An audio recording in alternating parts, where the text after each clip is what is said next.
నారా చంద్రబాబు నాయుడు అనే నేను ఆంధ్రప్రదేశ్ రాష్ట్ర ముఖ్యమంత్రిగా దైవ సాక్షిగా ప్రమాణం చేస్తున్నాను.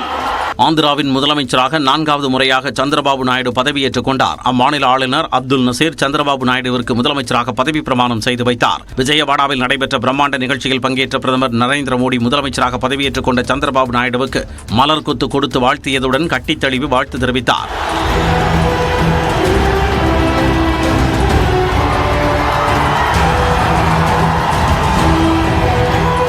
பின்னர் சந்திரபாபு நாயுடுவின் மகன் நாரா லோகேஷ் அமைச்சராக பொறுப்பேற்றுக் கொண்டார். இதேபோன்று மொத்தம் 25 பேருக்கு ஆந்திர ஆளுநர் அப்துல் நசீர் பதவி பிரமாணம் செய்து வைத்தார். சந்திரபாபு நாயுடு பதவியேற்பு விழாவில் மத்திய உள்துறை அமைச்சர் அமித்ஷா, JP நட்டா மற்றும் பாஜக மூத்த தலைவர் வெங்கையா நாயுடு, நடிகர்கள் பாலையா, ரஜினிகாந்த், சிரஞ்சீவி, தமிழ்நாடு முன்னாள் முதலமைச்சர் O. பன்னீர்செல்வம் உள்ளிட்டோர் கலந்து கொண்டனர்.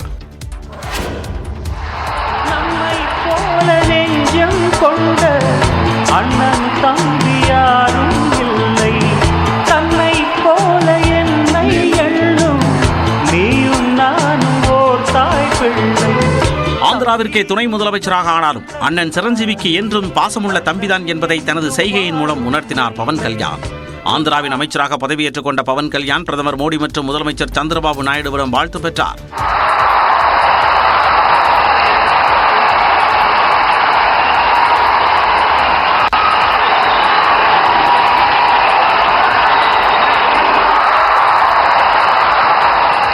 தொடர்ந்து சந்திரபாபு நாயுடுவின் அமைச்சரவையில் ஜனசேனா கட்சியைச் சேர்ந்த 3 பேர் அமைச்சர்களாக பதவியேற்றுக் கொண்டனர்.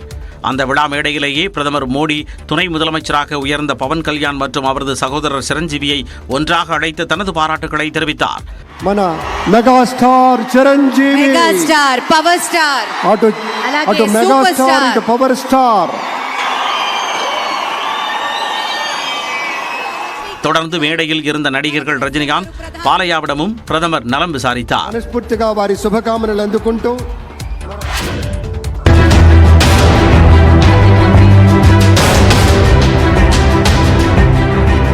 ஒடிசா மாநிலத்தின் முதல் பாஜக முதலமைச்சராக மோகன் மாஜி பதவியேற்றார். அண்மையில் நடைபெற்ற சட்டப்பேரவை தேர்தலில் பிஜு ஜனதா தளம் கட்சியை வீழ்த்தி பாரதிய ஜனதா கட்சி பெரும்பான்மை பெற்றது.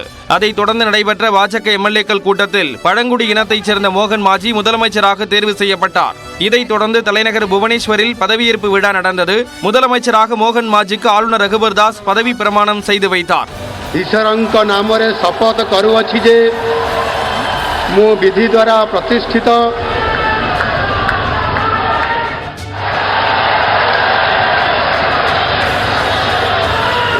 ஆந்திர முதல்வர் சந்திரபாபு நாயுடு பதவியேற்பு நிகழ்ச்சியில் பங்கேற்ற பிறகு இந்நிகழ்ச்சியிலும் பிரதமர் மோடி பங்கேற்றார். அவருடன் பாதுகாப்புத்துறை அமைச்சர் ராஜ்நாத் சிங், உள்துறை அமைச்சர் அமித்ஷா உள்ளிட்ட மூத்த மத்திய அமைச்சர்கள், உத்தரப்பிரதேச முதல்வர் யோகி ஆதித்யநாத் உள்ளிட்டோர் பங்கேற்று வாழ்த்தினர். துணை முதலமைச்சர்களாக பிரதீப் பரிதா, KV சிங் தியோ ஆகியோரும் பதவியேற்றனர். କନକବର୍ଦ୍ଧନ ସିଂ ଦେଓ ଈଶ୍ୱରଙ୍କ ନାଁରେ ଶପଥ କରୁଅଛି ଈଶ୍ୱରଙ୍କ ନାମରେ ଶପଥ କରୁଅଛି ଯେ ମୁଁ ବିଧି ଦ୍ୱାରା ପ୍ରତିଷ୍ଠିତ ଭାରତର ସମ୍ବିଧାନ ପ୍ରତି.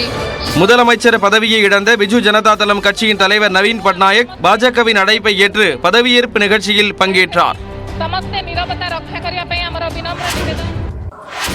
G7 மாநாட்டில் பங்கேற்க பிரதமர் நரேந்திர மோடி இன்று இத்தாலி செல்கிறார். America, England, France, Italy, Germany, Canada, Japan ஆகிய நாடுகளை உள்ளடக்கிய G7 என்ற அமைப்பு செயல்படுகிறது.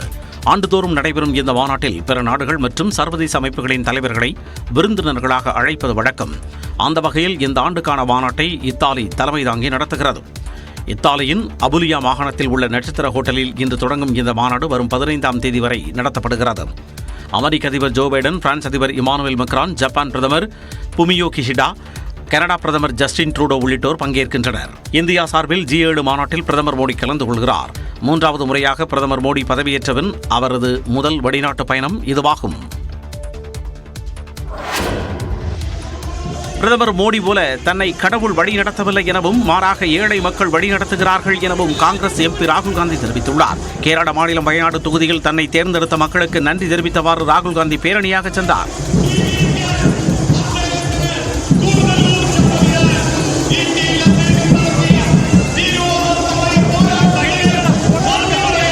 அப்போது பேசிய பேசிய அவர் எந்த தொகுதியில் எம்பியாக நீடிப்பது என்பதை ஏழை மக்கள் தான் முடிவு செய்வார்கள் என்றார். I have a dilemma in front of me. The question is, will I be member of parliament of Wayanad or will I be member of parliament of Raebareli? Unfortunately, like the Prime Minister, I am not guided by God. I am a human being. In fact, it is for me. It is much simpler. My God is the poor people of India. தேர்தலுக்கு முன்பு அரசியல் அமைப்பை மாற்றுவோம் என்று கூறிய பாஜக தலைவர்கள் தற்போது அதனை வணங்குவதாக குறிப்பிட்ட ராகுல் காந்தி நினைத்ததையெல்லாம் செய்ய முடியாது என்பதை தேர்தல் மூலம் பிரதமருக்கு மக்கள் பாடம் புகட்டியிருப்பதாக கூறினார். மத்தியில் தொடர்ந்து 3வது முறையாக பாஜக ஆட்சி அமைத்தது போல அருணாச்சல பிரதேச மாநிலத்தில் முன்னாள் முதலமைச்சர் பேமா காண்டு 3வது முறையாக முதலமைச்சராக இன்று பதவியேற்க உள்ளார். 2016ஆம் ஆண்டு காங்கிரஸ் கட்சி சார்பில் முதலமைச்சராக பதவி வகித்த பேமா காண்டு பின்னர் அக்கட்சியிலிருந்து விலகி பாஜகவில் இணைந்தார். இதனைத் தொடர்ந்து 2019இல் பாஜக ஆட்சியில் முதலமைச்சரானார். அண்மையில் நடந்த அருணாச்சல பிரதேச சட்டப்பேரவைத் தேர்தலில் மொத்தமுள்ள 60 தொகுதிகளில் 46 இடங்களை பாஜக கைப்பற்றியது. இந்நிலையில் பேமா காண்டு பாஜக சட்டமன்ற கட்சித் தலைவராக தேர்ந்தெடுக்கப்பட்டுள்ளார். இதன் மூலம் 3வது முறையாக அவர் முதலமைச்சராக பதவியேற்க உள்ளார். இட்டாநகரில் நடைபெறும் பதவியேற்பு நிகழ்வில் மத்திய அமைச்சர்கள் அமித்ஷா, ஜே.பி. நட்டா மற்றும் வடகிழக்கு மாநிலங்களின் முதலமைச்சர்கள் உள்ளிட்ட பலர் பங்கேற்கின்றனர். எத்தனை காலம்தான் சார்ந்திருக்க போகிறோம் என்ற தமிழ்நாடு காங்கிரஸ் கமிட்டி தலைவர் செல்வ பெருந்தகையின் பேச்சு விவாதத்திற்கு உள்ளான நிலையில் கட்சியை வலிமைப்படுத்தவே அவ்வாறு கூறியதாக தற்போது விளக்கம் அளித்துள்ளார். தேர்தல் வெற்றிக்கு பிறகு சென்னையில் நடைபெற்ற காங்கிரஸ் பொதுக்குழு கூட்டத்தில் பேசிய செல்வ பெருந்தகை சுயமாக இருக்க வேண்டாமா என கேள்வி எழுப்பினார். இதற்கு காங்கிரஸ் கட்சியைச் சேர்ந்த மூத்த தலைவர்களே எதிர்கருத்துக்களை கூறியதால் பேசு பொருளானது. இந்நிலையில் தனது பேச்சு குறித்து விளக்கம் அளித்து அறிக்கை வெளியிட்டுள்ள செல்வ பெருந்தகை தேர்தல் வெற்றிக்கு திமுக உடைய பங்கு அதிகமானது என்பதை முதல் தீர்மானத்திலேயே தெளிவாக குறிப்பிட்டிருந்ததாக சுட்டிக்காட்டினார். மேலும் முதலமைச்சர் மு.க. ஸ்டாலினின் பங்களிப்பு இல்லாமல் 40 தொகுதிகளிலும் வெற்றி என்பது சாத்தியமே இல்லை என்பதை எவரும் மறுக்க முடியாது என குறிப்பிட்டுள்ளார். காங்கிரஸ் கட்சியை வலுப்படுத்துவதற்கான கருத்தியல்தான் காமராஜர் ஆட்சி என்று விளக்கம் அளித்துள்ள செல்வ பெருந்தகை பொதுக்குழு கூட்டத்தில் பேசப்பட்ட கருத்துக்கள் தவறாக புரிந்து கொள்ளப்பட்டுள்ளதாக கூறியுள்ளார். கூட்டணியில் குழப்பத்தை ஏற்படுத்தும் முயற்சி நிச்சயம் நிறைவேறாது என செல்வ பெருந்தகை தெரிவித்துள்ளார். தோல்வியை கண்டு பயப்படுற கட்சி தேசிய முற்போக்கு திராவிட கழகம் இல்லை. ரீகவுண்டிங் பண்ணி தோல்வினா நான் மாறு தட்டி நான் அதை வரவேற்று நான் ஏற்றுக்கிற தயாராக இருக்கிறேன். விருதுநகர் மக்களவை தொகுதியில் மறு வாக்கு எண்ணிக்கை நடத்த வேண்டும் என டெல்லியில் உள்ள இந்திய தேர்தல் ஆணையத்தில் மனு அளித்த பின் தேமுதிகவின் விஜய பிரபாகர் அளித்த பேட்டிதான் இது. மக்களவை தேர்தலில் அதிமுக தலைமையிலான கூட்டணியில் இடம்பெற்ற தேமுதிக விருதுநகர் தொகுதியில் தேமுதிக நிறுவன தலைவர் விஜயகாந்தின் மகன் விஜய பிரபாகரை களமிறக்கியது. வாக்கு எண்ணிக்கை நாளான ஜூன் 4ஆம் தேதி முதற்கட்ட சுற்றுகளில் விஜய பிரபாகர் முன்னிலையில் இருந்தார். பின்னர் காங்கிரஸ் வேட்பாளர் மாணிக்கம் தாகூர் முன்னிலை பெற்றார். இருவரும் மாறி மாறி முன்னிலை பெற்று வந்தனர். கடைசி சுற்று வரை இழுபறி நீடித்த நிலையில் 4379 வாக்குகள் வித்தியாசத்தில் காங்கிரசின் மாணிக்கம் தாகூர் வெற்றி பெற்றதாக அறிவிக்கப்பட்டது. ஆனால் வாக்கு எண்ணிக்கையில் பல தவறுகள் நடந்ததால் விருதுநகர் தொகுதியில் மறு வாக்கு எண்ணிக்கை நடத்த வேண்டும் என தேர்தல் ஆணையத்தில் விஜய பிரபாகர் மனு அளித்துள்ளார். லஞ்ச் பிரேக் ஒரு 1 ஹவர்னா 2-3 ஹவர்ஸ்க்கு வந்து கவுண்டிங் லஞ்ச் பிரேக் எக்ஸ்டெண்ட் பண்ணாங்க. யாருமே உள்ள விடல. அது மட்டும் இல்லாமல் போஸ்டல் ஓட்ஸ் எல்லாமே காலையிலே ஓப்பன் பண்ணி வந்து ராத்திரி வரைக்கும் வச்சு எல்லாரும் அமைச்சுட்டு தனியாக ஓப்பன் பண்ணாங்க. அதே மாதிரி அமைச்சர்கள் எல்லாருமே உள்ளே வந்துட்டாங்க. பல விஷயங்கள் நாங்கள் எடுத்து சொல்லியிருக்கோம். இது எல்லாமே ஒரு வேலிட் ரீசனாக அவங்க கன்சிடர் பண்ணுறாங்க. ஏற்கனவே மின்னஞ்சல் வாயிலாக விஜய பிரபாகர் தரப்பில் தேர்தல் ஆணையத்தில் புகார் அளிக்கப்பட்ட நிலையில் தற்போது கூடுதல் ஆவணங்களுடன் நேரிலும் புகார் அளிக்கப்பட்டுள்ளது. வீட்டிற்கு போய் அம்மாவை அழைத்துக் கொண்டு வந்து புகார் செய்ய இது ஒன்றும் கிரிக்கெட் கிடையாது என விருதுநகரில் தன்னை எதிர்த்து போட்டியிட்ட விஜய பிரபாகரை மாணிக்கம் தாகூர் எம்பி விமர்சித்துள்ளார். விருதுநகர் மக்களவை தொகுதியில் தமிழ்நாட்டிலேயே மிக குறைந்த அளவாக 4379 வாக்குகள் வித்தியாசத்தில் காங்கிரஸ் கட்சியின் மாணிக்கம் தாகூரிடம் அதிமுக கூட்டணியில் போட்டியிட்ட தேமுதிக வேட்பாளர் விஜய பிரபாகர் தோல்வியுற்றார். வாக்கு எண்ணிக்கையில் முறைகேடு நடந்ததாக தேமுதிகவின் பொதுச் செயலாளரும் விஜய பிரபாகரின் தாயுமான பிரேமலதா குற்றம் சாட்டினார். தொடர்ந்து மறுவாக்கு எண்ணிக்கை கோரி தலைமை தேர்தல் அதிகாரி அலுவலகத்திலும் மனு அளிக்கப்பட்டது. இந்நிலையில் அதே கோரிக்கையை வலியுறுத்தி டெல்லியில் உள்ள தலைமை தேர்தல் ஆணையர் அலுவலகத்தில் விஜய பிரபாகர் மனு அளித்தார். இது தொடர்பாக விருதுநகரில் கருத்து தெரிவித்த மாணிக்கம் தாகூர் எம்பி வெறும் விளம்பரத்திற்காக இதுபோன்ற செயல்களில் தேமுதிகவினர் ஈடுபடுவதாக தெரிவித்தார். வீட்டில் போய் எங்கள் அம்மாவை கூட்டிகிட்டு வந்து திருப்பி முதல்ல இருந்து ஆட்டம் ஆடணும்னு சொல்லி கிரிக்கெட் விளையாடுறது கிடையாது. இது இது நேர்மையான அதிகாரிகள், மிகவும் பாராட்டக்கூடிய அதிகாரிகளால் கவுண்டிங் முடிஞ்சு எல்லாருக்கும் முன்னாடியும் அவர்களும் ஏற்றுக்கொண்டு சரி முடிஞ்சிருச்சு, ஆட்டம் முடிஞ்சிருச்சுன்னு உங்கள் எல்லாருக்கும் முன்னாடி, அதுவும் விருதுநகர் பத்திரிகையாளருக்கு முன்னாடி தான் ஆட்டம் முடிஞ்சிருச்சுன்னு 7 மணிக்கு கிளம்பி போனாங்க. விஜய பிரபாகர் தேர்தல் ஆணையர்களை சந்தித்திருக்க முடியாதென்றும் அங்கிருக்கும் கிளார்க்கிடம் தான் மனு கொடுத்திருப்பார் என்றும் கூறினார். தமிழகத்தில் உள்ள நீர்நிலைகளில் விவசாய பயன்பாட்டிற்கும் பானை தொழில் செய்வதற்கும் கட்டணமின்றி வண்டல் மண்ணை விவசாயிகள் எடுத்துக் கொள்ளலாம் என முதல்வர் உத்தரவிட்டுள்ளார். தமிழகத்தில் விவசாய பயன்பாட்டிற்கும் பானை தொழில் செய்வதற்கும் கிராம நிர்வாக அலுவலரிடம் சான்றிதழ் பெற்ற பின்னர் மாவட்ட ஆட்சியரிடம் விண்ணப்பித்து அதன் பிறகே மண் எடுக்கும் நிலை இருந்து வந்தது. இதனால் விவசாயிகள் பல சிரமங்களை சந்தித்து வந்த நிலையில் பிரச்சனைகளை களையும் வகையில் புதிய எளிதான நடைமுறைக்கு அனுமதி அளித்து முதலமைச்சர் மு.க. ஸ்டாலின் உத்தரவிட்டுள்ளார். அதன்படி சிறு கனிம விதிகளில் தேவையான திருத்தங்கள் மேற்கொள்ளப்பட்டு மண் எடுக்க வட்டாட்சியர்களை இணைய வழியில் அனுமதி வழங்கும் வகையில் புதிய நடைமுறை செயல்படுத்தப்படும்.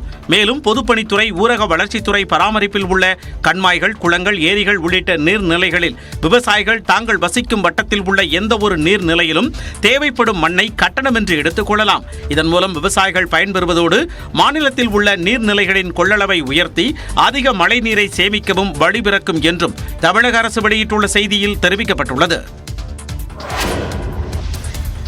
மக்களவைத் தேர்தலில் எடப்பாடி தொகுதியில் திமுகவை விட அதிக வாக்குகள் பெற்றுக் கொடுத்த நிர்வாகிகள் மற்றும் தொண்டர்களுக்கு அதிமுக பொதுச் செயலாளர் எடப்பாடி பழனிசாமி நன்றி தெரிவித்தார்.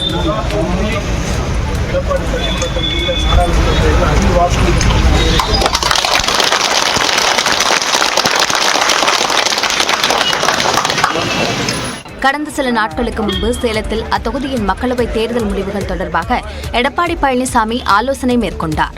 இந்த நிலையில் சேலம் மாவட்டம் எடப்பாடியில் உள்ள பயணியர் மாளிகையில் நிர்வாகிகளை இபிஎஸ் சந்தித்தார். கட்சி நிர்வாகிகள், தொண்டர்கள் அவருக்கு உற்சாக வரவேற்பு கொடுத்தனர்.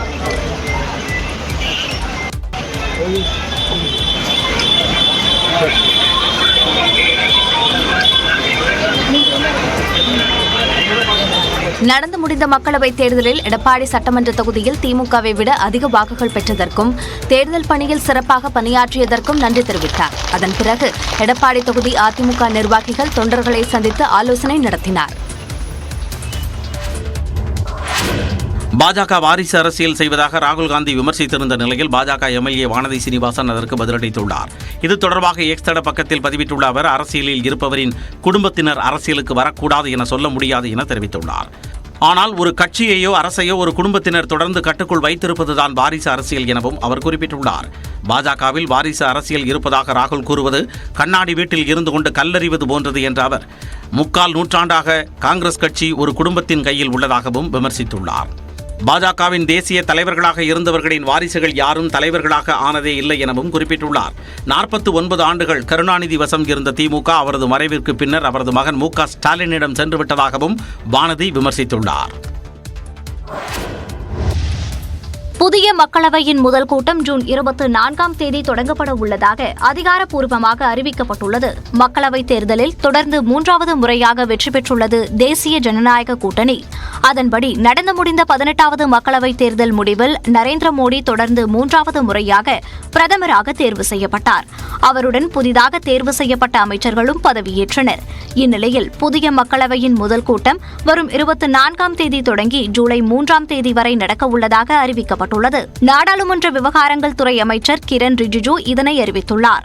புதிதாக தேர்வு செய்யப்பட்ட மக்களவை உறுப்பினர்களுக்கு இக்கூட்டத்தில் பதவி பிரமாணம் செய்து வைக்கப்படும். புதிய சபாநாயகர் தேர்வும் இக்கூட்டத்தில் நடக்கவுள்ளது. அதேபோல மாநிலங்களவை கூட்டம் வரும் 27ஆம் தேதி தொடங்கி ஜூலை 3ஆம் தேதி நிறைவடைய உள்ளது. 2026ஆம் ஆண்டு சட்டப்பேரவைத் தேர்தல்தான் தங்களது இலக்கு என்று தமிழக வெற்றிக் கழகத்தின் பொதுச் செயலாளர் புசி ஆனந்த் தெரிவித்துள்ளார். தமிழக வெற்றிக் கழகத்தின் தலைவரும் நடிகருமான விஜயின் 50வது பிறந்த நாளை முன்னிட்டு நாமக்கல்லில் அக்கட்சியின் சார்பில் 10 லட்சம் ரூபாய் மதிப்பில் நலத்திட்ட உதவிகள் வழங்கப்பட்டன.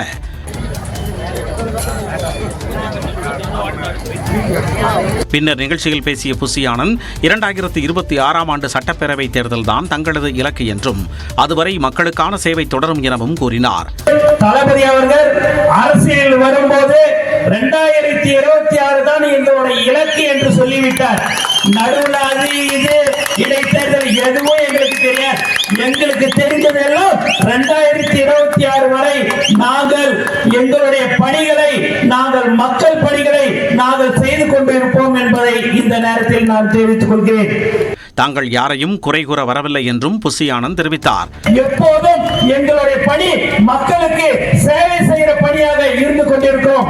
மற்றவங்களை திட்டது மற்றவங்களை போறது எங்களுக்கு அதெல்லாம் தெரியாதுங்க. நாங்க அந்த வேலைக்கே நான் வரல. இந்த நிகழ்ச்சியில் கட்சியின் நிர்வாகிகள், தொண்டர்கள் உள்ளிட்ட பலரும் கலந்து கொண்டனர். ஒரே நாளில் 33 லட்சம் லிட்டர் பால் கொள்முதல் செய்து ஆவின் நிறுவனம் புதிய சாதனை படைத்துள்ளது. இது தொடர்பாக வெளியிடப்பட்டுள்ள அறிவிப்பில் நிர்வாக சீர்திருத்தங்கள் மூலம் பால் கொள்முதல் அதிகரித்துள்ளதாக தெரிவிக்கப்பட்டுள்ளது.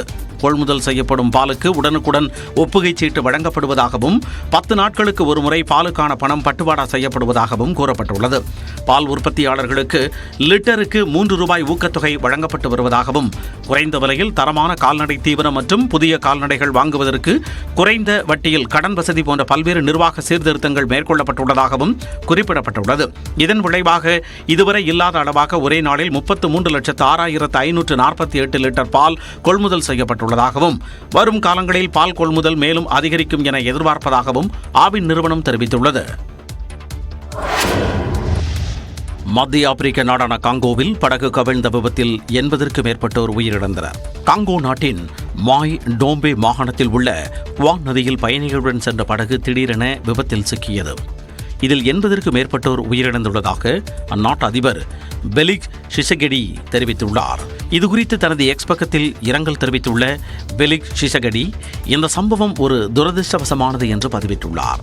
விபத்து குறித்து உண்மையான காரணங்களை கண்டறிய அதிகாரிகளுக்கு உத்தரவிடப்பட்டுள்ளதாகவும், எதிர்காலத்தில் இதுபோன்ற பேரழிவுகள் நடக்காமல் இருக்க நடவடிக்கை எடுக்கப்படும் எனவும் கூறியுள்ளார்.